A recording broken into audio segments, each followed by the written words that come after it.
सकाळी काही कारणास्तव फलटणमध्ये आल्यामुळं जस्ट बाजारपेठेतून आमची गाडी वळत होती त्यावेळेस बाजारपेठेमध्ये अभिजित बार म्हणून एक बार सुरू होता. शिवाय तिथून पुढे आंबेडकर चौकात गेलो स्टँडच्या दिशेने जाताना शकून बार एक चालू होता.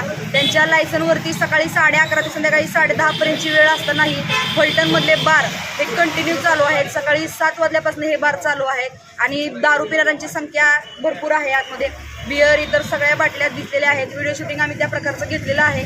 यामध्ये एक्साईज ऑफिसनं गांधारीची भूमिका का घेतली आहे हे शेजवळ साहेबांनी क्लिअर करावं. त्यांना फोन केला असता 1 तास कंटिन्यू फोन लावत होते तर त्यांचा फोन बिझी होता. बारवरती आलो, बार मालक धमकी देतोय हाणाई मारायची. अभिजित बारवरती गेलो, आमचं कोण काय वाकडं करू शकत नाही, आमचं एक्साईजला देणं घेणं आहे, अशा प्रकारची बर्तावणी दोन्ही बार मालकांकडून झालेली आहे.